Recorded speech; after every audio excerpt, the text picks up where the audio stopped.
ये है जजेस केस फॉर इंडिपेंडेंट जुडिशरी।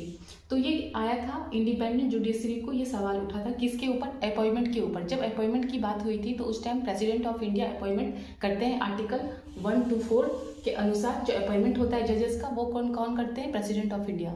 तब ये फर्स्ट जजेस केस आया 1982 में कि अकेले प्रेसिडेंट नहीं कर सकते, ये इंडिपेंडेंट ऑफ जुडिशरी की बात है।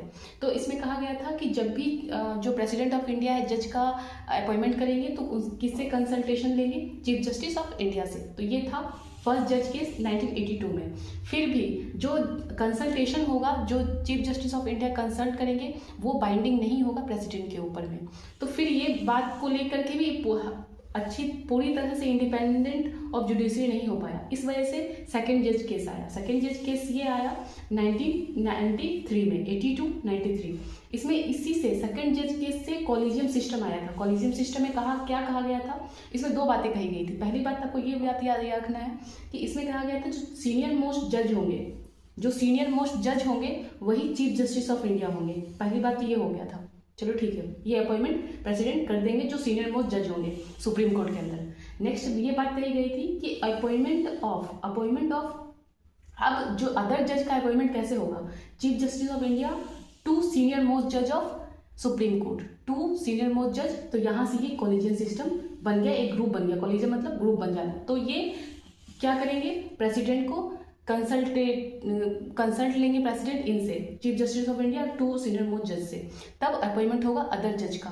फिर और इसमें ये बात भी कही गई थी जो कंसल्टेशन होगा इक्वल टू कॉन्करेंस, मतलब ये बाइंडिंग होगा, प्रेसिडेंट को इनका बात मानना पड़ेगा। पर इसमें प्रॉब्लम ये था कि जो रेशियो था, अगर चीफ जस्टिस ऑफ इंडिया एक तरफ हो जाएंगे, सीनियर मोस्ट जज एक तरफ हो जाएंगे, 1:2, मतलब सही रेशियो नहीं था। तो फिर से इस रेशियो को चेंज करने के लिए तीसरा जज केस आया, थर्ड जज केस 1998 में। इसमें यह कहा गया कि चीफ जस्टिस ऑफ इंडिया चार सीनियर मोस्ट जज रहेंगे अपॉइंटमेंट में। ये भी कॉन्करेंस मतलब बाइंडिंग होगा प्रेसिडेंट के ऊपर में।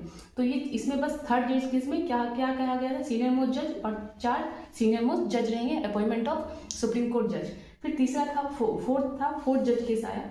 वो इसमें कहा गया था 2014 में 99th अमेंडमेंट एक्ट के द्वारा, 99th अमेंडमेंट एक्ट के द्वारा लाया गया था 2014 में फोर्थ जज केस, जिसमें कहा गया था national judiciary appointment commission, national judiciary appointment commission. इसमें कहा गया था कि जो अपॉइंटमेंट होगा उसमें गवर्नमेंट के भी लोग रहेंगे और सुप्रीम कोर्ट के भी रहेंगे, तब अपॉइंटमेंट किया जाएगा। क्योंकि एक अपने घर के भाई जो फेवरेटिज्म है वो ना आ जाए इसमें, इस वजह से कहा गया था कि गवर्नमेंट भी इन्वॉल्व रहेंगे अपॉइंटमेंट ऑफ जज